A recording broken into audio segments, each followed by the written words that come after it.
Welcome to वेलावल्स academy Islamabad. आज की हमारी वीडियो है पॉलिटिकल साइंस। पॉलिटिकल साइंस का जो आप लोगों का चैप्टर है, मैं इस वीडियो को स्टार्ट करने से पहले थोड़ा सा आपको इंट्रोडक्शन देना चाहती हूँ। देखें, याद रखें, आप लोगों का जो पॉलिटिकल साइंस है ना, उसमें कम से कम 30 चैप्टर्स हैं और मैंने 30 की जगह 11 आप लोगों को तैयार करानी है वीडियोज़। ये 11 अगर आप लोगों ने कर ली तो ये 30 करने के बराबर हैं। कैसे कि जो 11 हैं वो यूनिट्स में लगी हुई हैं, यानी कि जो पहला यूनिट है आपके कोर्स का, उसका नाम है पॉलिटिकल साइंस, जो सबसे पहला यूनिट है। अब इसी पहले यूनिट में काफ़ी सारे चैप्टर्स हैं, यानी कि इसी पहले यूनिट में आपको स्कोप का चैप्टर भी मिलेगा। इसी पहले यूनिट में आपको यूटिलिटी ऑफ पॉलिटिकल साइंस, यानी कि जितने भी चैप्टर्स हैं जो कि यूनिट 1 में मौजूद हैं, वो सारे के सारे मैंने इस एक ही वीडियो में बना दिए हैं। वैसे ही जब आप यूनिट 2 देखेंगे, उसमें यूनिट 2 की तमाम चीज़ें मौजूद होंगी, 3 के अंदर तमाम चीज़ें होंगी। आमतौर पर क्या होता है ना कि जब खुला टाइम होता है, जब ज़्यादा टाइम होता है, तो मैं अलग अलग उन सब चैप्टर्स की वीडियो लंबी सी बना देती हूँ। बट ज़ाहिर है अभी टाइम कम है, 2-3 दिन बाद आप लोगों के पेपर्स हैं, तो इसी रीज़न से मैं आप लोगों के लिए ये क्रैश कोर्स वीडियो लेके आई हूँ। क्रैश कोर्स का ये फ़ायदा होता है कि जो यूनिट 1 है, इसमें से जितने भी चैप्टर्स हैं ये सारे आप इकट्ठे तैयार कर लेंगे इसी की वीडियो में।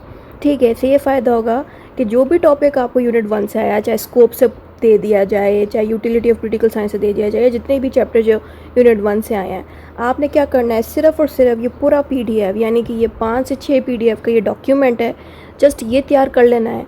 ये आंसर आपने उठा के उस सवाल में डाल देना है जो यूनिट 1 से आया होगा। ठीक है, इससे ये फ़ायदा होगा, आपको अलग से कुछ तैयार नहीं करना पड़ेगा, यही सेम उठा के उसमें डाल देना है। ठीक है, अच्छा, अब हमने स्टार्टिंग कैसे करनी है कि पॉलिटिकल साइंस का ये सब्जेक्ट है। सबसे पहला है इसमें chapter general concept of the political science. ठीक है, तो ये जो general concept of political science है, इसको आप इंट्रोडक्शन दे के भी स्टार्ट कर सकते हैं या general concept of political science की हेडिंग दे के भी स्टार्ट कर सकते हैं, जैसा आपका दिल करे। ठीक है, आप लोग ये भी सोच रहे होंगे कि मैम जब स्कोप के ऊपर आया answer, just scope of political science पे, तो हम हेडिंग पॉलिटिकल साइंस की देंगे कि स्कोप ऑफ पॉलिटिकल साइंस की देंगे। जाहिर है जो सवाल में चीज़ पूछी जाएगी वही चीज़ आपने यहाँ हेडिंग में देनी है। जैसे कि अगर स्कोप आया तो हमने लिखना है स्कोप ऑफ पॉलिटिकल साइंस, इस तरह करके लिखना है। ठीक है, अब हम स्टार्ट करते हैं अपने काम को। तो यहाँ पे general concept of political science की आप हेडिंग देकर स्टार्ट करें या इंट्रोडक्शन के साथ, जैसा आपका दिल करे। ठीक है, फिर आपने लिखना है political science is the study of state government powers and political institutes, यानी कि पॉलिटिकल साइंस एक ऐसा सब्जेक्ट है जो हमें बताता है कि स्टेट क्या होती हैं, गवर्नमेंट्स क्या होती हैं, पावर्स क्या होती हैं, यानी कि इन गवर्नमेंट में जो पावर्स होती हैं डिफरेंट इदारों के पास, बंदों के पास, वो कैसे आती हैं, क्या होती हैं, और जितने भी पॉलिटिकल इदारे हैं वो क्या होते हैं, कैसे चलते हैं, ये सारा कुछ पॉलिटिकल साइंस स्टडी करता है और हमें भी सिखाता है। फिर आपने बताना है it explains how a country is governed, how laws are made and how political decisions affect society.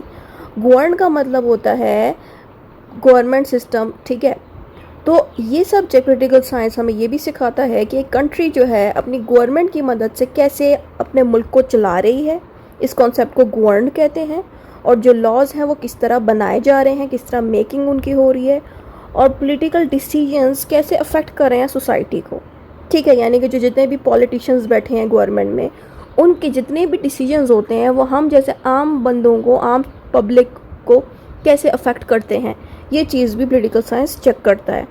उसके अलावा the subject also studies political behaviour, political system and public policy. इसका मतलब ये है कि ये सब्जेक्ट ये चीज़ भी चेक करता है कि आम लोगों का पॉलिटिक्स में कैसा बिहेवियर है।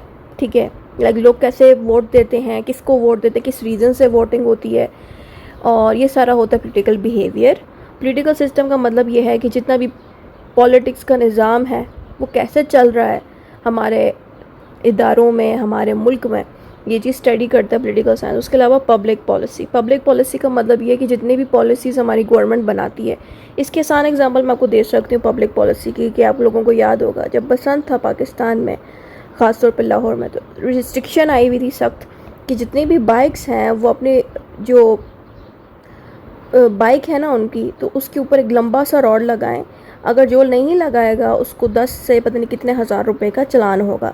वो रॉड इसलिए लगवाई जा रही थी, उसका रीज़न ये था कि जो बसंत है उसके अंदर जो फेस्टिवल होता है ना, उसमें जो काइट्स हैं, ज़ाहिर है वो लोगों के फेस को कट कर सकती थी और गर्दन भी कट सकती थी। तो इस सीज़न की वजह से पब्लिक ने यानी कि गवर्नमेंट ने ये पॉलिसी बनाई ताकि लोग महफूज रह सकें। ये मैंने एग्जांपल क्यों पसंद की थी, ताकि आप लोगों को समझ लगे पब्लिक पॉलिसीज़ क्या होती हैं, यानी कि ऐसी पॉलिसी जो गवर्नमेंट किसी रीज़न से बनाती है इंसानों के लिए, ठीक है।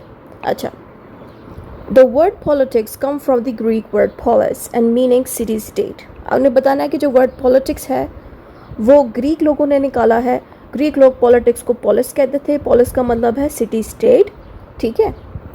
इसका मतलब ये है कि जो सिटीजन्स हैं वो डिस्कस करेंगे और उन्हीं के अंदर से जो बंदे हैं वो सिलेक्ट होकर गवर्नमेंट में जाएंगे और तमाम मामला फिर गवर्नमेंट के मैनेज करेंगे। यही होता है ना कि हम क्या करते हैं, वोट देते हैं किसी बंदे को और वो वोट लेके गवर्नमेंट में बैठ जाता है और हमारे लिए फैसले कर रहा होता है। तो इस तरह की बातें यहाँ लिखी हैं। डेफिनेशंस मैंने 4 लोगों की दी हैं। आप इनमें से किसी भी एक बंदे की, 2 बंदे की उठा के लिख दें। तो गिलक्रिस्ट की आसान है। इसने कहा है कि पॉलिटिकल साइंस एक ऐसा सब्जेक्ट है जो स्टडी करता है स्टेट को और गवर्नमेंट को। बाकी अगर नहीं याद रहती गिलक्रिस्ट की लिख दीजिएगा।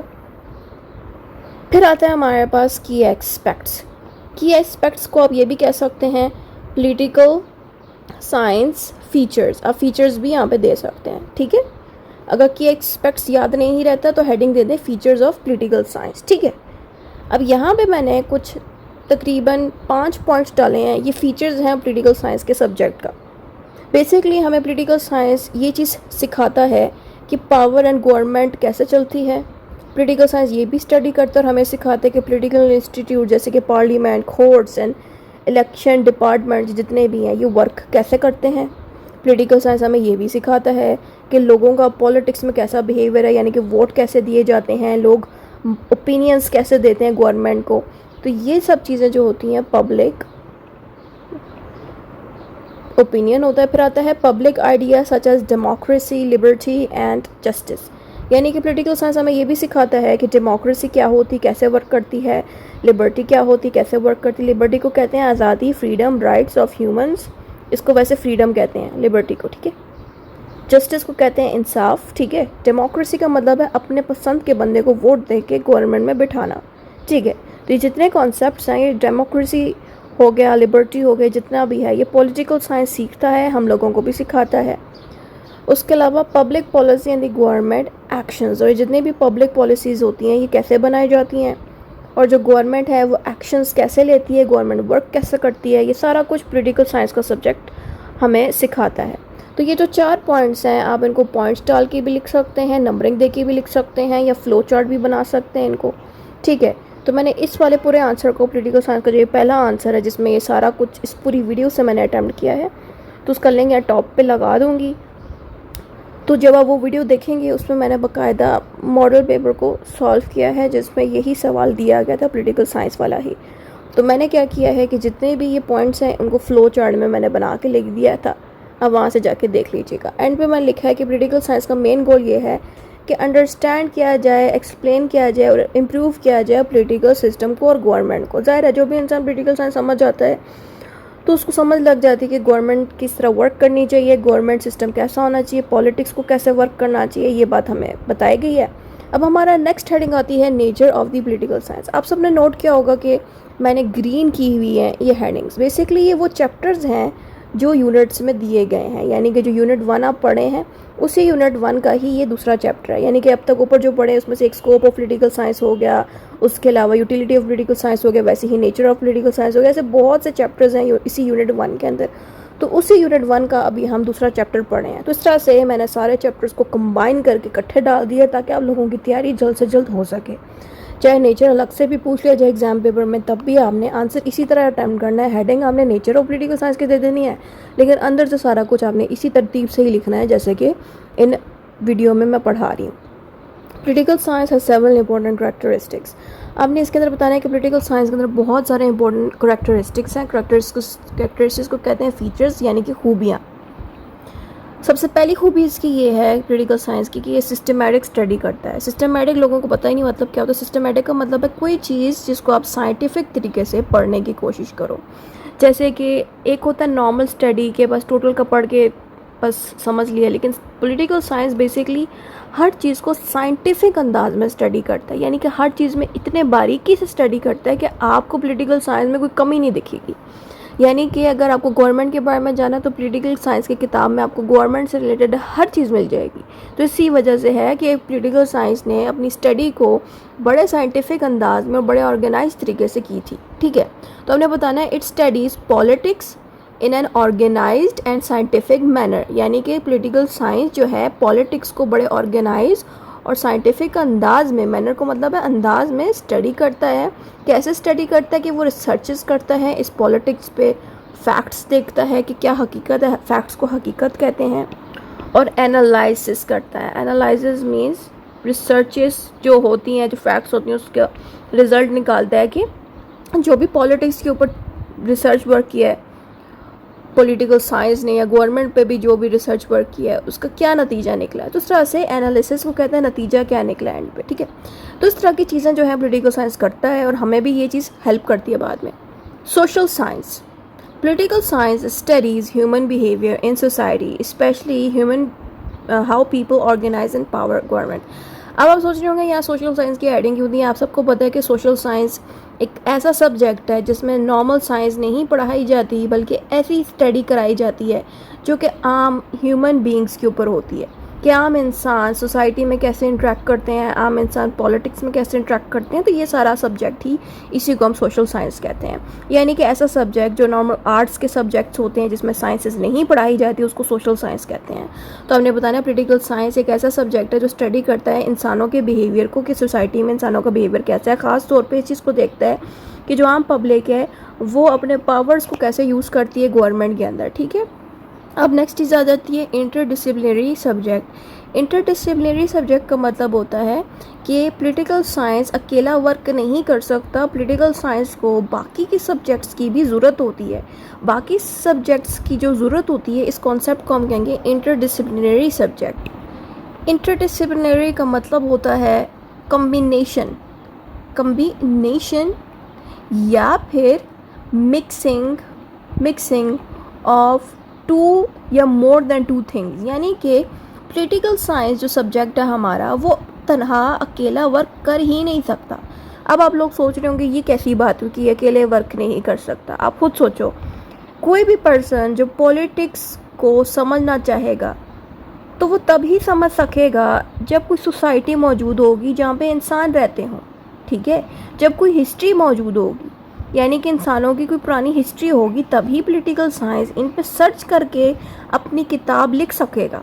इसकी एग्जांपल अब मैं देती हूँ कि लॉ जो है पॉलिटिकल साइंस के साथ मिलके चलता है। इकोनॉमी का जो सब्जेक्ट है वो भी पॉलिटिकल साइंस के साथ मिलके चलता है। हिस्ट्री का सब्जेक्ट जिसमें पास्ट की हिस्ट्री सिखाई जाती है वो भी पॉलिटिकल साइंस के साथ मिलके चलती है। अगर आप सोशियोलॉजी की बात करें वो भी पॉलिटिकल साइंस के साथ मिलके चलती है, और साइकोलॉजी भी पॉलिटिकल साइंस के साथ मिलके चलती है। अब ये सब्जेक्ट्स होते क्या हैं आपको मैं पहले बता देती हूँ। लॉ आप सबको पता है हमें रूल्स वगैरह सिखाता है। अगर आपने लीगल सिस्टम का सब्जेक्ट दिया तब लोगों को समझ लगी होगी कि लॉ होता क्या है। ठीक है, तो लीगल सिस्टम का जो सब्जेक्ट है उसको पता लगा है कि दुनिया भर में जितने भी लॉज हैं वो हमें सिखाए गए हैं और यही लॉज पॉलिटिकल साइंस के साथ मिलके ही वर्क करते हैं। फिर उसके बाद इकोनॉमिक्स बेसिकली पैसे जनरेट करने वाले किताब है, एक सब्जेक्ट है जो हमें बताता है कि पैसा मुल्क में कैसे जनरेट होता है, कैसा डेवलप हो सकता है। फिर आता है हिस्ट्री का मतलब हुआ है कि जो भी पॉलिटिकल साइंस का सब्जेक्ट है, जाहिर है पॉलिटिकल साइंस पास्ट की हिस्ट्री देखता है सोसाइटी की कि पास्ट की हिस्ट्री में गवर्नमेंट कैसे वर्क करती थी, आजकल के जो प्रेजेंट दौर है उसमें गवर्नमेंट कैसे वर्क करेगी, फ्यूचर की गवर्नमेंट कैसे होनी चाहिए। ये तभी को पॉलिटिकल साइंस को ये चीज़ तभी मिल सकती है जब हिस्ट्री का सब्जेक्ट पॉलिटिकल साइंस के साथ मिक्सड हो। ठीक है, फिर आता है सोशियोलॉजी। आप लोगों ने अभी तक सोशियोलॉजी पढ़ी नहीं है, सेमेस्टर 2 में आएगी।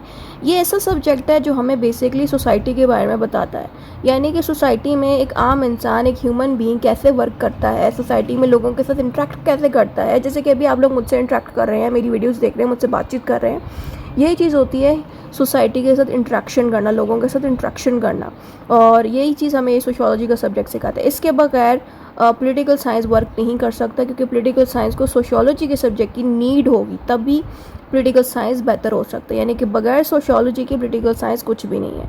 यानी कि ये बाकी सारे पॉलिटिकल साइंस में मौजूद होंगे तब ये पॉलिटिकल साइंस एक अच्छा सब्जेक्ट बन पाएगा। लास्ट आता है साइकोलॉजी बेसिकली माइंड वाला सब्जेक्ट है, यानी कि एक इंसान का दिमाग कैसे वर्क करता है हर सिचुएशन पे। ठीक है, गुस्से के वक्त वो कैसा बिहेव करता है, गुस्सा उसको किस बात पे आता है, किसी इंसान के माइंड को कंट्रोल कैसे किया जाएगा, ये सारा कुछ हमें साइकोलॉजी का सब्जेक्ट सिखाता है। यही चीज़ पॉलिटिकल साइंस में भी काम आती है। अब आप सोच रहे होंगे कि पॉलिटिकल साइंस का साइकोलॉजी से क्या लेना देना है, बाकी बातें तो समझ लगती हैं लेकिन इसका क्या लेना देना है। बेसिकली पॉलिटिकल साइंस में आप सभी जानते हैं कि पॉलिटिक्स होती है। पॉलिटिक्स बेसिकली दिमाग की चीज़ है, यानी कि जिस बंदे का दिमाग तेज़ हो, समझदार हो, वही बंदा पॉलिटिक्स में आगे निकलता है। इसीलिए साइकोलॉजी पॉलिटिकल साइंस के साथ मिलके चलती है। ठीक है, अब हम आते हैं नेक्स्ट अपने हेडिंग्स पे, वो है normative and the imperial nature के ऊपर। ये अलग से क्वेश्चन दे सकते हैं, अगर अलग से इस पे आ गया तब भी हमने ज़ाहिर सारा कुछ यही पूरा का पूरा आंसर पॉलिटिकल साइंस का डाल देना है, जिसमें थोड़ा सा ये पोर्शन भी अलग से हेडिंग देके ऐड कर देनी है। ठीक है, अब नॉर्मेटिव एंड इम्पेरियल नेचर का थोड़ा मतलब बता देती हूँ। नॉर्मेटिव का मतलब है कि पॉलिटिकल साइंस चाहती है कि गवर्नमेंट इस तरह की बने, यानी कि आप समझ लें कि ऐसी गवर्नमेंट जो इंसान चाहता हो, इसको कहते हैं नॉर्मेटिव। इम्पेरियल गवर्नमेंट का मतलब है, सॉरी इम्पेरियल नेचर या इम्पेरियल साइड का मतलब है ऐसी गवर्नमेंट जो ऑलरेडी एग्जिस्ट करती है, जो मौजूद है, वो कैसे वर्क कर रही है, इसको इम्पेरियल नेचर कहते हैं। अब हम इसके बातें रीड आउट कर लेते हैं। Normative side studies what government should be. Normative side ये देखता है कि गवर्नमेंट किस तरह की होनी चाहिए। जैसे कि नॉर्मेटिव साइड इस चीज़ पे फोकस करता है कि जो गवर्नमेंट है वो उसको जस्टिस देनी चाहिए, लोगों को बराबरी इक्वालिटी देनी चाहिए, और गवर्नमेंट को काफ़ी गुड होना चाहिए, अच्छा होना चाहिए। ये तो वो गवर्नमेंट होगी जो हम इंसान चाहते हैं। अब हम आ गए हैं इम्पेरियल साइड पे। Imperial side studies what government actually is, कि हकीकत में गवर्नमेंट कैसी है जो ऑलरेडी मौजूद है, यानी कि गवर्नमेंट के क्या फैक्ट्स हैं, यानी कि क्या हकीकत है, गवर्नमेंट ने क्या कुछ कर लिया है, उसकी क्या हकीकत है, क्या डाटा है हमारे पास, और पॉलिटिक्स में लोग बिहेव कैसे कर रहे हैं। यानी कि ये बेसिकली जो अभी गवर्नमेंट हमारी मौजूद है उसका जितना डाटा है, उसमें जो हकीकत मौजूद है, उसको हकीकत को इंग्लिश में फैक्ट्स कहते हैं, और जो डाटा है उसमें क्या चीज़ हुई है, किस तरह से गवर्नमेंट ने वर्क किया है, ये सारा कुछ इम्पेरियल साइड में होता है। यानी कि पॉलिटिकल साइंस रियल वाली गवर्नमेंट जो भी मौजूद है उसको स्टडी करती है। इस कॉन्सेप्ट को हम इम्पेरियल साइड कहते हैं। इसकी मज़ीद मैंने शॉर्ट करके डेफिनेशन दे दी है कि नॉर्मेटिव का मतलब है ऐसी गवर्नमेंट जो आइडल हो, जो हर इंसान चाहता है कि हाउ गवर्नमेंट शुड बी, और इम्पेरियल का मतलब है रियल गवर्नमेंट जो ऑलरेडी एग्जिस्ट कर रही है। इसको बस हम ये देखते हैं कि ये वर्क कैसे करती है, दैट्स इट। अब हमारा नेक्स्ट चैप्टर जो यूनिट 1 में आएगा वो है history of the political science.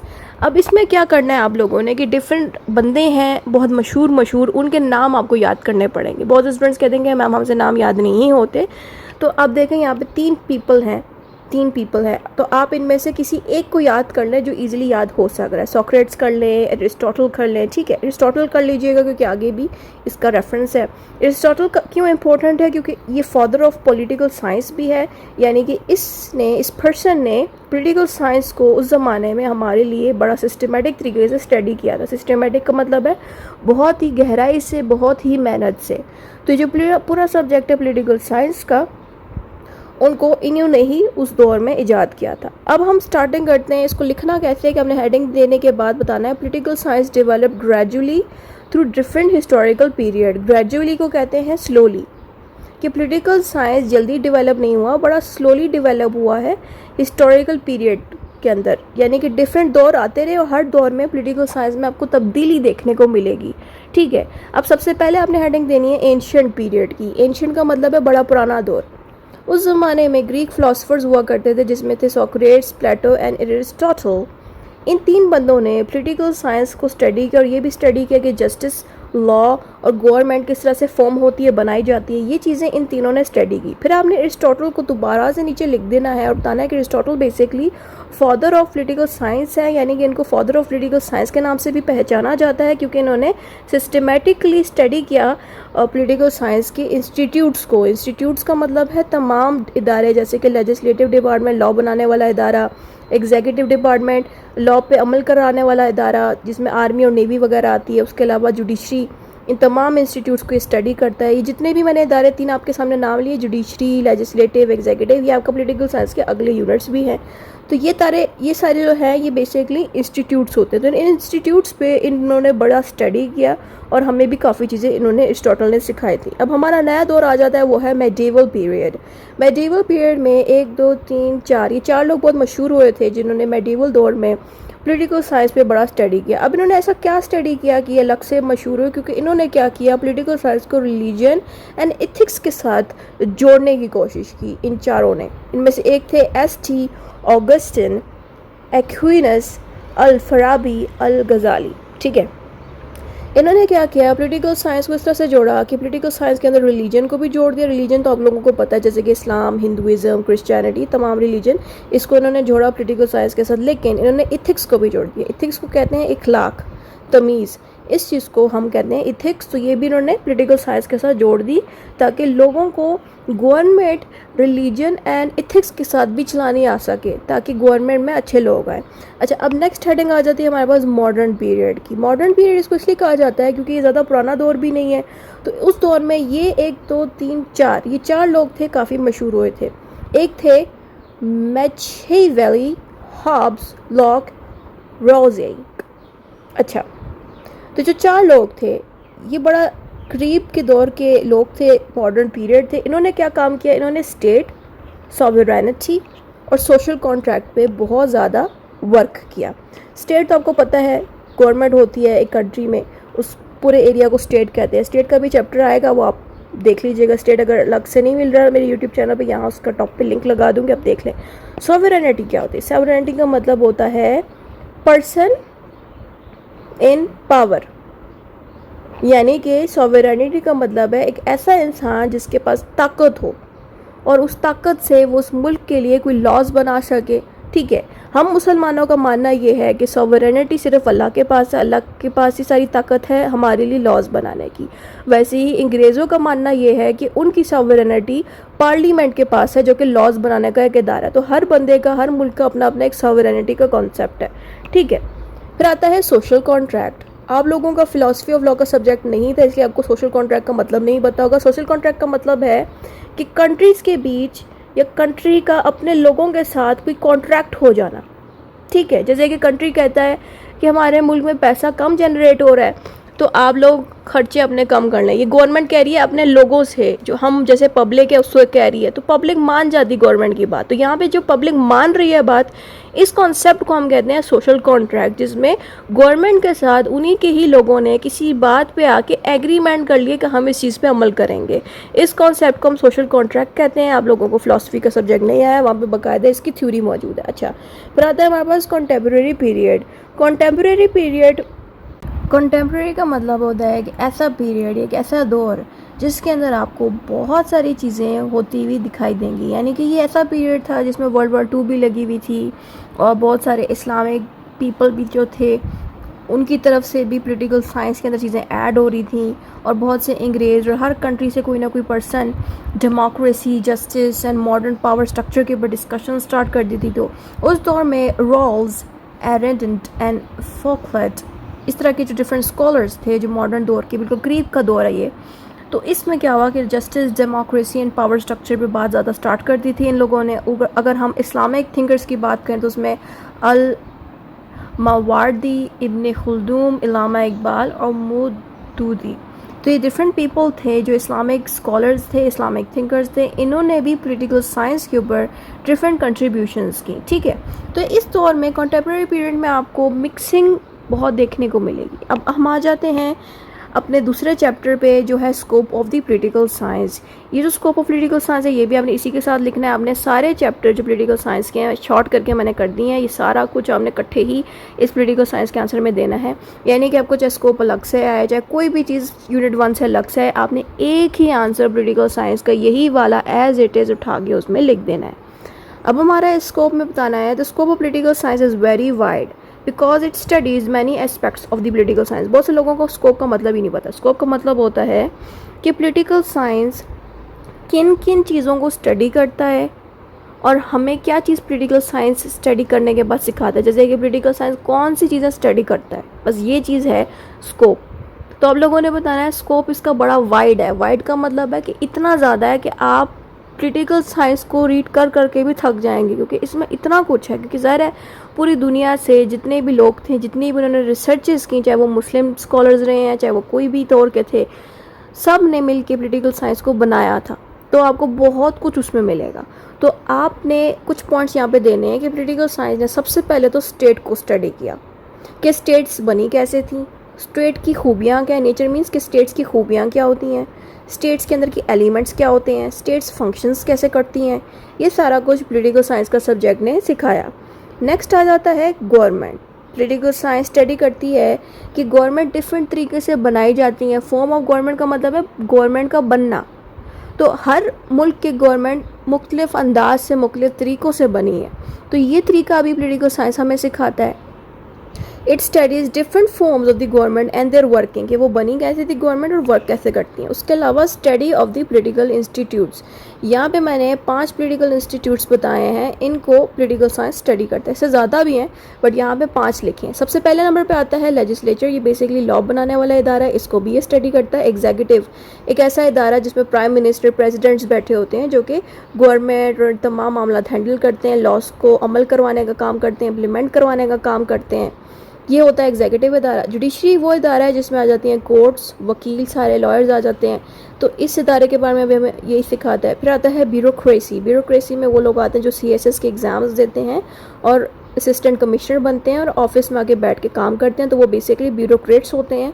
तो इस कॉन्सेप्ट को ब्यूरोक्रेसी कहते हैं। इलेक्शन कमीशन एक डिपार्टमेंट है जो इलेक्शन कंडक्ट कराता है, इलेक्शन करवाता है पूरे पाकिस्तान में।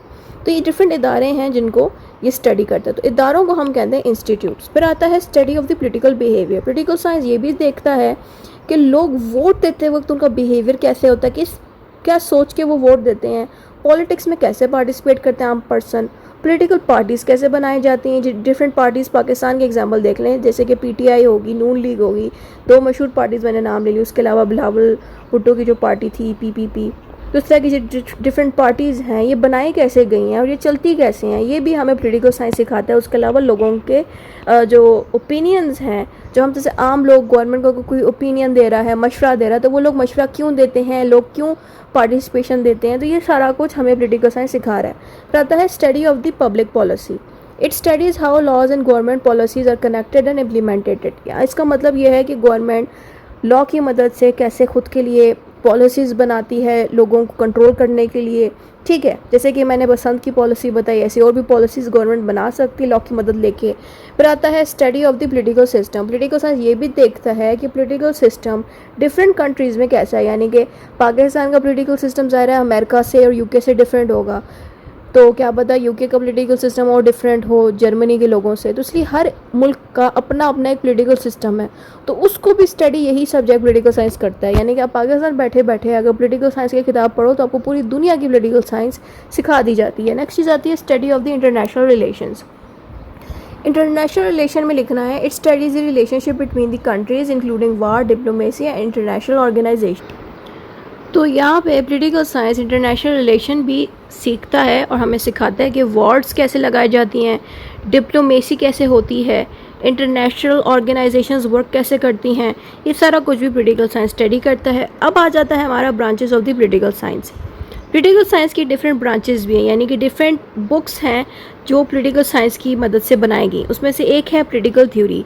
पॉलिटिकल थ्योरी एक ऐसा सब्जेक्ट है जो हमें बताता है जस्टिस कैसे देनी चाहिए, लिबर्टी, आज़ादी कैसे मिले लोगों को, इक्वालिटी कैसे मिले, ये तमाम आइडियाज़ आपको पॉलिटिकल थ्योरी में सिखाए जाते हैं। फिर आता है कंपैरेटिव पॉलिटिक्स। कंपैरेटिव का मतलब होता है कंपेयर करना, जैसे कि पाकिस्तान के पॉलिटिकल सिस्टम को USA से या UK के कंट्री के साथ कंपेयर करना। ये भी बाकायदा एक किताब बनाई गई जिसका नाम रखा गया कंपैरेटिव पॉलिटिक्स, जिसके अंदर तमाम कंट्री के पॉलिटिकल सिस्टम को कंपेयर किया जाता है। फिर आता है इंटरनेशनल रिलेशनशिप। इसमें क्या होता है कि डिफरेंट स्टेट्स और डिफरेंट मुल्क आपस में इंटरेक्ट कैसे करते हैं पॉलिटिक्स की मदद से, ये चीज़ भी हमें इंटरनेशनल रिलेशंस में सिखाई जाती हैं। फिर दूसरी किताब आ जाती है पब्लिक एडमिनिस्ट्रेशन की। इसका मतलब ये है कि गवर्नमेंट वर्क कैसे करती है, गवर्नमेंट के डिपार्टमेंट वर्क कैसे करते हैं, ये हमें पब्लिक एडमिनिस्ट्रेशन की किताब में बताया जाता है। फिर सबसे लास्ट किताब आ जाती है पॉलिटिकल इकोनॉमी की। इसका मतलब ये है कि पॉलिटिक्स और पैसा एक दूसरे के साथ मिलकर कैसे चलता है, पैसे कैसे जनरेट होते हैं, ये सारा कुछ हमें पॉलिटिकल इकोनॉमी के सब्जेक्ट में सिखाया जाता है। तो ये हमारे पास तकरीबन 5 ब्रांचेज हैं इसी पॉलिटिकल साइंस के सब्जेक्ट की, यानी कि पॉलिटिकल साइंस के सब्जेक्ट ने ये अलग से 5 सब्जेक्ट्स भी ईजाद किए। फिर हमारा अगला चैप्टर आ जाता है utility and the importance of the study of political science. इस हेडिंग का मतलब ये है कि पॉलिटिकल साइंस का सब्जेक्ट क्या फ़ायदा देता है हमें क्या यूटिलिटी मिलती है इसको यूज़ करके। यूटिलिटी का मतलब है क्या यूज़ है इसका और इम्पोर्टेंस क्या है। इसमें आना है the study of political science is very useful for individuals and society. इसका मतलब ये है कि पोलिटिकल साइंस की जो सब्जेक्ट है वो हम जैसे इंडिविजुअल्स के लिए और सोसाइटी के लिए बड़ा ही यूज़फुल सब्जेक्ट है। अब यूज़फुल क्यों है, क्योंकि इसमें सबसे पहले हेडिंग हमने देनी है सक्सेस ऑफ डेमोक्रेसी, यानी कि डेमोक्रेसी अच्छे से वर्क कर सकता है अगर हमें पोलिटिकल साइंस की समझ हो। तो इसमें लिखा है political knowledge help citizens choose leaders wisely and participate effectively in the democratic system. जब पॉलिटिकल नॉलेज लोगों को होगा, यानी कि जिन लोगों को पॉलिटिकल साइंस के सब्जेक्ट का अच्छे से पता होगा, जिन्होंने पढ़ा होगा, उनके लिए अपने लीडर्स को चूज़ करना इजी होगा, यानी कि वो लीडर बड़े समझदारी के साथ सिलेक्ट करेंगे कि किस पर्सन को हम वोट देके लीडर बनाएं। और जब वो पार्टिसिपेट करेंगे गवर्नमेंट में तो वो डेमोक्रेटिक सिस्टम को देख के ही फॉलो करेंगे, यानी कि डेमोक्रेसी का जो सिस्टम है कि किसको आपने वोट देना है, क्यों देना है, कौन डिज़र्विंग है वोट के लिए, तो ये चीज़ आपके जहन में होगी, उसी हिसाब से आप वोट देंगे। यानी कि जिस इंसान के पास पॉलिटिकल साइंस के सब्जेक्ट की नॉलेज होगी वो ही एक अच्छा पर्सन अपने मुल्क के लिए सिलेक्ट करेगा, लीडर बनाएगा। फिर आता है पॉलिटिकल अवेयरनेस। पॉलिटिकल अवेयरनेस का मतलब ये है कि जो इंसान पॉलिटिकल साइंस का सब्जेक्ट पढ़ जाए वो पॉलिटिक्स में बहुत अवेयर रहता है। अवेयर मीन्स कि उसको सारी खबर मिलती है, उसको चीज़ें समझ लग सकती हैं पॉलिटिक्स की अच्छे से। जिसको पॉलिटिकल साइंस का सब्जेक्ट नहीं आता होगा उसको पता ही नहीं चलेगा गवर्नमेंट्स फंक्शन कैसे करती हैं, पॉलिटिक्स के मसले कैसे आ रहे हैं, क्यों आ रहे हैं। इसीलिए जिस इंसान के पास पॉलिटिकल साइंस की नॉलेज होती है वो अवेयरनेस उसमें आ जाती है। तो उसका मतलब ये है कि पॉलिटिकल साइंस जो है क्रिएट करता है अवेयरनेस कि गवर्नमेंट कैसे फंक्शन करती हैं, पॉलिटिक्स में मसले और इश्यूज़ कैसे आ रहे हैं, ग्लोबल डेवलपमेंट में पॉलिटिकल साइंस कैसे आगे निकल रहा है। ग्लोबल डेवलपमेंट का मतलब ये है कि बाकी दुनिया से जो पॉलिटिकल सिस्टम है उसकी मदद से कितना असर पड़ा है हमारे मुल्क पे। तो इस तरह की तमाम चीज़ें तभी आपको पता लगेंगी जब आपके पास पॉलिटिकल साइंस का अच्छा नॉलेज हो। फिर आता है protection of the rights. It helps citizens understand and protect their fundamental rights and freedom. इसमें लिखना है कि जिस इंसान को पता हो पॉलिटिकल साइंस के सब्जेक्ट का और उसने पढ़ा हो अच्छे से, तो उसको पता होता है कि एज अ सिटीज़न उसके पास कौन से राइट्स हैं और कौन से फ्रीडम है, तो उसके हिसाब से वो एक्शन ले सकता है। फिर आता है डेवलपमेंट ऑफ गुड सिटीजनशिप। जो भी इंसान पॉलिटिकल साइंस का सब्जेक्ट अच्छे से पढ़ता है तो वो इंसान बहुत ज़्यादा रिस्पॉन्सिबल होता है, रिस्पॉन्सिबिलिटी लेता है as a good citizen. Cooperation उसमें बहुत ज़्यादा होती है, सब्र, टॉलरेंस को सब्र कहते हैं, सब्र भी उसमें बहुत अच्छी होती है। और सिविक ड्यूटी भी उसकी अच्छी थी। सिविक ड्यूटी का मतलब है कि वो गन नहीं फैलाता इलाकों में, बहुत रिस्पॉन्सिबल रहता है वो पर्सन जिसके पास पॉलिटिकल साइंस का एक अच्छा नॉलेज हो। फिर आता है हमारे पास understanding the government and the laws. इसका मतलब ये है कि पॉलिटिकल साइंस का सब्जेक्ट जो भी इंसान अच्छे से समझ लेता है उसको अपने आप ही गवर्नमेंट और लॉज के बारे में भी बड़े आसानी से समझ लग जाती है। तो यहीं पे बात लिखी है कि पॉलिटिकल साइंस हेल्प करता है पीपल को कि वो अंडरस्टैंड करे कि लॉज कैसे बनाए जाते हैं और गवर्नमेंट के इंस्टीट्यूट जितने भी हैं वो ऑपरेट कैसे करते हैं। फिर आता है सॉल्विंग पॉलिटिकल प्रॉब्लम्स। जिस इंसान ने पॉलिटिकल साइंस का सब्जेक्ट पढ़ा होगा उसको पता होगा कि पॉलिटिक्स की क्या नॉलेज है, और पॉलिटिक्स की नॉलेज अगर होगी तो वो तमाम प्रॉब्लम्स आराम से फाइंड कर लेगा और उन प्रॉब्लम्स को बहुत पीसफुल तरीके से और डेमोक्रेटिक तरीके से सॉल्व कर सकेगा। फिर आता है formation of public opinions. It explains how public opinion, political parties and pressure groups influence policies. जिस इंसान को पॉलिटिकल साइंस के सब्जेक्ट की नॉलेज होगी तो उसको public opinions, political parties, pressure group, इन तमाम चीज़ों के बारे में पता होगा। प्रेशर ग्रुप अभी तक पढ़ाया नहीं था। प्रेशर ग्रुप बेसिकली एक ऐसा ग्रुप होता है जिसमें लोग इकट्ठे हो जाते हैं, गवर्नमेंट पे प्रेशर डाल रहे होते हैं कि गवर्नमेंट उनका काम करे, तो ऐसे लोगों को, ऐसे ग्रुप को हम प्रेशर ग्रुप का नाम देते हैं। तो ये तभी आपको पता लगेगा जब आपने पॉलिटिकल साइंस का सब्जेक्ट पढ़ा होगा, ठीक है। तो यहाँ पे बताया है कि जिस इंसान ने पॉलिटिकल साइंस पढ़ा है उसको पब्लिक ओपिनियन देना आता होगा। लोग, मतलब पब्लिक ओपिनियन का मतलब ये है कि आम पब्लिक गवर्नमेंट को ओपिनियंस दे रही है, मशवरे दे रही है कि गवर्नमेंट को किस तरह वर्क करना चाहिए, पॉलिटिकल पार्टीज़ कैसे वर्क करती हैं, प्रेशर ग्रुप्स कैसे वर्क करते हैं और पॉलिसीज़ बनाने में कैसे रोल अदा करते हैं। यानी कि जितने भी प्रेशर ग्रुप हैं वो पॉलिसीज़ बनाने पे भी अपना रोल अदा कर रहे होते हैं, लोगों के ओपिनियंस भी पॉलिसीज़ बनाने में काम आते हैं। तो ये कैसे होता है ये भी हमें पॉलिटिकल साइंस का सब्जेक्ट सिखाता है। फिर आता है improvement of the political behaviour. Improvement of political behaviour का मतलब है कि जिस इंसान के पास पोलिटिकल साइंस का नॉलेज होगा वही पर्सन पॉलिटिक्स में उसका बिहेवियर आम लोगों के कंपेयरिंग ज़्यादा अच्छा होगा, क्योंकि उसके पास पॉलिटिक्स की नॉलेज होगी, एजुकेशन होगी। और जब उसके पास पॉलिटिकल एजुकेशन होगी तो वो बहुत ही यूज़फुल लीगल मेथड और पीसफुल मेथड यूज़ करेगा और फिर पार्टिसिपेट करेगा। यानी कि जिस इंसान के पास पॉलिटिक्स का नॉलेज होगा वो पॉलिटिकल अंदाज में हर चीज़ हैंडल करेगा और इन्वॉल्वमेंट दिखाएगा। ये चीज़ यहाँ पे लिखी है। फिर आता है इम्पोर्टेंट फॉर लॉ स्टूडेंट, यानी कि लॉ स्टूडेंट्स के लिए पोलिटिकल साइंस का सब्जेक्ट क्यों इम्पोर्टेंट है। तो यहाँ पे मैंने 4 पॉइंट्स दे दिए हैं कि लॉ स्टूडेंट के लिए पोलिटिकल साइंस इसलिए इम्पोर्टेंट है क्योंकि ये हमें स्ट्रक्चर ऑफ स्टेट बताता है कि स्टेट कैसे बनाई जाती हैं, लॉस कैसे बनाए जाते हैं, लॉस पे अमल कैसे किया जाता है। और ये सब्जेक्ट हमें ये भी सिखाता है कि जो लॉ है और जो गवर्नमेंट है उनका आपस में क्या रिलेशन है और कैसे वर्क करते हैं। Concept like democracy, sovereignty and the rule of law. Democracy का कॉन्सेप्ट हमें ये सिखाता है, सॉवरेनिटी के बारे में हमें ये सिखाता है, रूल ऑफ लॉ का कॉन्सेप्ट हमें ये सिखाता है। रूल ऑफ लॉ बेसिकली एक ऐसा कॉन्सेप्ट है जो हमें बताता है कि लॉ सबसे सुप्रीम है और लॉ से ऊपर कोई नहीं है। हर पर्सन को लॉ को फॉलो करना है, चाहे वो किंग हो, कोई भी हो, उसको भी लॉ को ओबे करना है। इस कॉन्सेप्ट को रूल ऑफ लॉ कहते हैं। ये भी हमें पॉलिटिकल साइंस का सब्जेक्ट सिखाता है। तो इस तरह के 4-5 पॉइंट्स हमने बताने हैं कि लॉ स्टूडेंट्स के लिए पॉलिटिकल साइंस जरूरी है, क्योंकि हमें पॉलिटिकल साइंस इस तरह की चीज़ें सिखाता है। फिर आगे आता है approaches and the methods to the study of political science. ये हमारा अगला चैप्टर है। इसी के अंदर Political scientists use different approaches and methods to study politics. Political scientists वो लोग होते हैं जो political science पे रिसर्च करते हैं, मेहनत करते हैं, उसको स्टडी करते हैं। तो इन political scientists ने different approaches and methods बताए हैं कि political science को किस तरीके से स्टडी किया जाता है। तो सबसे पहले अप्रोचेस का मतलब बताना है। An approach is a particular way और perspective use to understand political event and institutes. Approach का मतलब है कि आप किस तरह से स्टडी करोगे पॉलिटिकल साइंस को, यानी कि आपकी नज़र में पॉलिटिकल साइंस के तमाम इवेंट्स जो पास्ट में हुए, तमाम इदारे, उसको आप किस तरीके से स्टडी करोगे, इस कॉन्सेप्ट को कहते हैं अप्रोच। ठीक है, तो आप इन वर्डिंग्स की जगह इस तरह से भी लिख सकते हैं। An approach means how to study और रिसर्च ऑन समथिंग। ठीक है, इस तरह करके आप लिख सकते हैं कि अप्रोच का मतलब है किसी चीज़ के ऊपर स्टडी करना, किस अंदाज में स्टडी करना, किस तरीके से स्टडी करना, ये सारा कॉन्सेप्ट होता है अप्रोच। अब 2 तरह के अप्रोचेज आते हैं। एक है ट्रेडिशनल अप्रोच। ट्रेडिशनल अप्रोच में लिखना है traditional approaches were dominant before the second world war. यहाँ पे क्या ये रहे हैं कि सेकेंड वर्ल्ड वॉर होने से पहले लोग ट्रेडिशनल अप्रोच को बहुत ज़्यादा यूज़ किया करते थे किसी चीज़ को समझने के लिए, सीखने के लिए।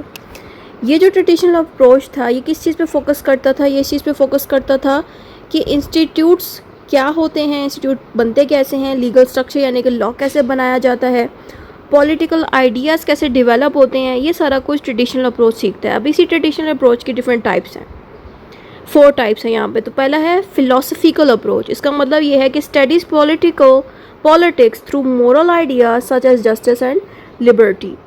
फिलोसफिकल अप्रोच का मतलब है कि पॉलिटिक्स को इस तरह से स्टडी किया जाता है कि जस्टिस और लिबर्टी के बारे में सही से सीख सकें, यानी कि फिलोसफिकल अंदाज में पॉलिटिक्स को स्टडी किया जाए। इसको हम कहते हैं फिलोसफिकल अप्रोच। अब फिलोसफी का मतलब होता है कोई चीज़ बहुत गहराई से सोचना, सीखना, समझना। ठीक है, उसके अलावा फिर आता है हिस्टोरिकल अप्रोच। हिस्टोरिकल अप्रोच का मतलब ये है कि जो पॉलिटिकल सिस्टम है वो इस तरह से स्टडी किया जाता है कि जो पास्ट में पॉलिटिकल सिस्टम था वो कैसे डेवलप हुआ, कैसे वर्क करता था। इसको कहते हैं हिस्टोरिकल अप्रोच, यानी कि पास्ट वाले पॉलिटिकल निज़ाम को समझना, स्टडी करना।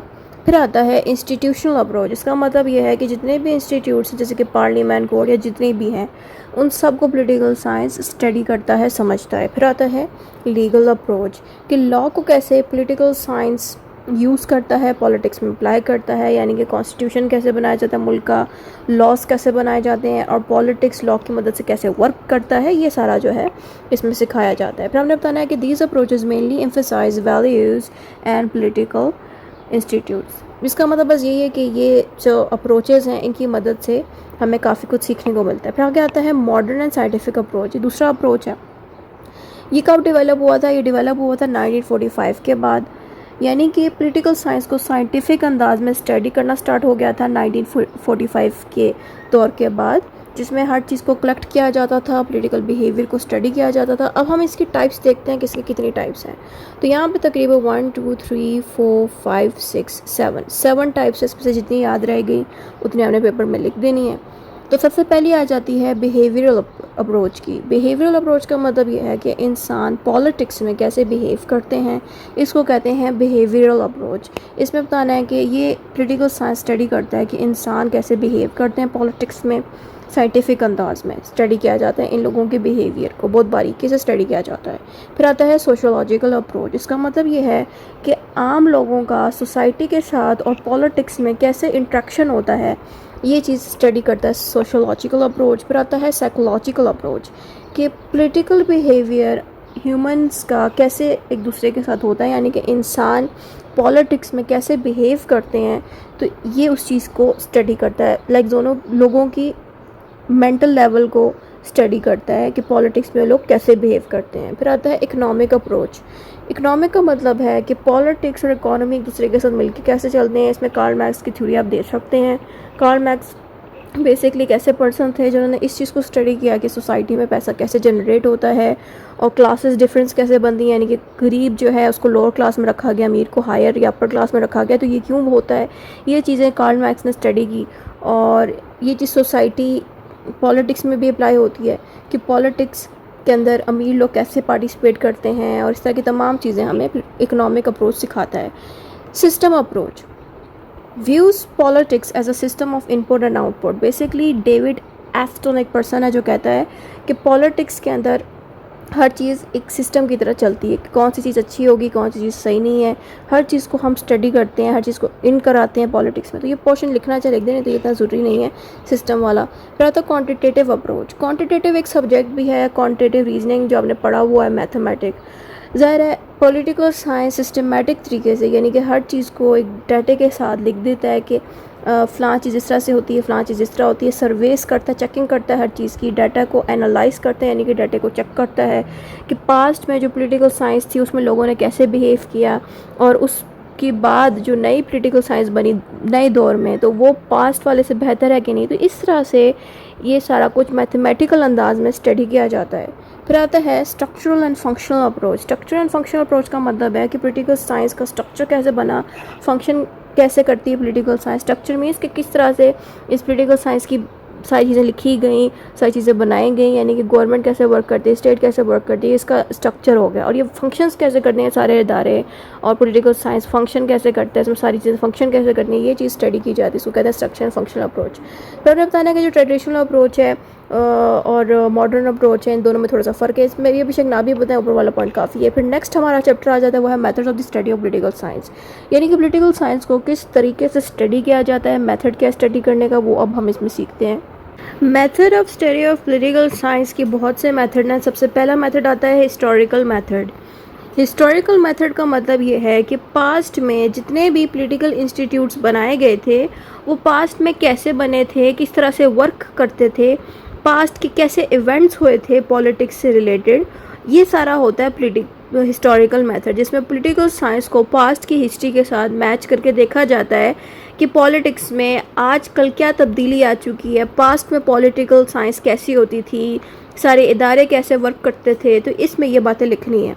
इसमें बताना है study political institute through past events and the development. फिर आता है कंपैरेटिव मेथड्स।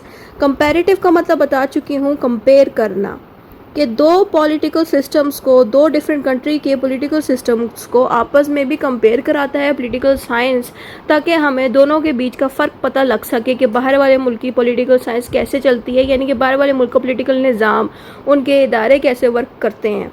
तो यहाँ पे आएगा compares political system of the different countries to understand the similarities and the differences, यानी कि पॉलिटिकल साइंस हमें ये सिखाता है कि दूसरे कंट्री के जो पॉलिटिकल सिस्टम है उसमें कौन सी चीज़ हमारे साथ सेम है और कौन सी चीज़ें डिफरेंट है, ताकि हमें फ़र्क पता लग सके। फिर आता है ऑब्जर्वेशनल मेथड। ऑब्जर्वेशनल का मतलब होता है ऑब्ज़र्व करना पॉलिटिकल बिहेवियर्स को, यानी कि लोग जो आम पब्लिक है वो पॉलिटिक्स में कैसे बिहेव करती है और डिफरेंट इदारे, डिफरेंट इंस्टीट्यूट्स किस तरह से वर्क करते हैं, इन सारी चीज़ों को ऑब्ज़र्व करने का काम भी पॉलिटिकल साइंस करता है। ये भी एक मेथड है। फिर आता है फ़िलासफ़िकल मेथड। फ़िलासफ़िकल मेथड का मतलब ये है कि तमाम पॉलिटिकल चीज़ों को रिलीजन और मज़हब के साथ जोड़ के प्रॉपर्ली उसको स्टडी करना। फिर आता है सोशोलॉजिकल मेथड।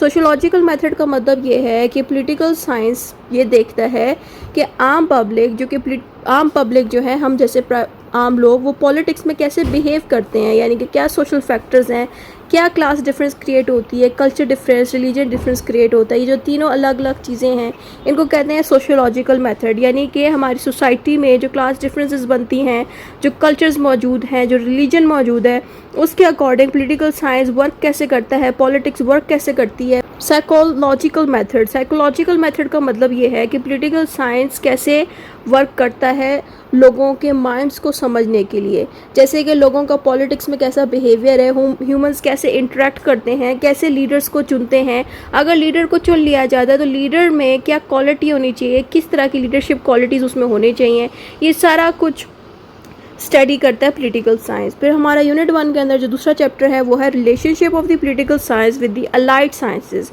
अलाइड साइंसेस का मतलब ये है कि पॉलिटिकल साइंस का हिस्ट्री के सब्जेक्ट के साथ, पॉलिटिकल साइंस का सोशियोलॉजी के सब्जेक्ट के साथ, साइकोलॉजी के सब्जेक्ट के साथ, इकोनॉमी के सब्जेक्ट के साथ, यानी कि ये जो डिफरेंट सब्जेक्ट्स हैं, इन तमाम सब्जेक्ट्स को हम अलाइड साइंसेस कहते हैं। इनके साथ पॉलिटिकल साइंस का क्या रिलेशन है और किस तरह से पॉलिटिकल साइंस इनके साथ वर्क करता है, तो हमने बताना है political science is closely connected with the other social sciences. यानी कि डिफरेंट जो सोशल साइंस है, जैसे कि हिस्ट्री होगी, सोशियोलॉजी होगी, ये सोशल साइंसेज होते हैं, इन्हीं को अलाइड साइंस भी कहते हैं। तो इनके साथ पॉलिटिकल साइंस का काफ़ी क्लोज कनेक्शन है। अब वो कनेक्शन क्या है, उसमें पहली हेडिंग देनी है political science and the history की। तो पॉलिटिकल साइंस एंड हिस्ट्री में हमने बताना है कि history explains past events and development of the political institutes, while the political science analyzes their political meaning and significance। जो हिस्ट्री का सब्जेक्ट है वो मैं पास्ट में हुए इवेंट्स के बारे में बताता है, उसके अलावा साथ में ये भी बताता है कि पास्ट में, यानी कि हमारी पुरानी हिस्ट्री में जितने भी इदारे हैं गवर्नमेंट के, पॉलिटिकल इंस्टीट्यूट जितने भी हैं, वो बने कैसे थे। पॉलिटिकल साइंस क्या करता है, इस हिस्ट्री की मदद से सारी चीज़ें चेक करता है, यानी कि मीनिंग देखता है कि किन वजूहात पे उस ज़माने में वो इंस्टीट्यूट्स बनाए गए, इसकी क्या इम्पोर्टेंस थी। सिग्निफिकेंस को कहते हैं इम्पोर्टेंस के, इस चीज़ की क्या इम्पोर्टेंस थी। फिर आता है political science and economics. Economics basically एक ऐसा सब्जेक्ट है जो पॉलिटिक्स को बड़ा मुतासर करता है, क्योंकि इकोनॉमिक्स बताता है टैक्स कैसे लिए जाते हैं, बजट को कैसे हैंडल किया जाता है, और इकोनॉमिक पॉलिसीज़ कैसे बनाई जाती हैं, यानी कि पैसों से रिलेटेड गवर्नमेंट पॉलिसीज़ कैसे बनाती है, वो सारा काम इकोनॉमिक्स का सब्जेक्ट करता है। तो आपने बताना है कि पॉलिटिकल साइंस इस तरह से शेप होती है, जैसे इकोनॉमी में आइडियाज़ दिए जाते हैं, उसी के हिसाब से पॉलिटिकल साइंस अपने लॉज और गवर्नमेंट को चलाता है। कार्ल मार्क्स ने भी बहुत ज़्यादा इकॉनमी से रिलेटेड बातें बताई हैं कि क्लास डिफरेंस भी पैसे की वजह से जो है बनता है। अपर क्लास अपर बन जाती है जिसके पास जो अमीर होते हैं, जिनके पास पैसा ज़्यादा, उनको हम अपर क्लास में रखते हैं, फिर जो गरीब है उनको लोअर क्लास में रखते हैं। तो कार्ल मार्क्स का मानना ये कि क्लास डिफरेंस नहीं होना चाहिए। तो इस तरह की कार्ल मार्क्स की भी थोड़ा बहुत आप इसमें पॉइंट दे सकते हैं। फिर आता है political science and the sociology. इसे बताना है कि जो सोशोलॉजी है वो सोसाइटी, सोशल ग्रुप्स, कल्चर, इन सब तमाम चीज़ों को स्टडी करता है जो हमारी सोसाइटी से रिलेटेड होती हैं, और यही चीज़ पॉलिटिकल साइंस को काम आते हैं, क्योंकि पॉलिटिकल साइंस इसी की मदद से लोगों के बिहेवियर्स और पब्लिक ओपिनियंस जानते हैं। यानी कि अब जैसे कि एक सोसाइटी है KPK की, उनका पब्लिक ओपिनियन, उनका गवर्नमेंट के साथ ओपिनियंस, मशवरे देना का मेथड डिफरेंट होगा।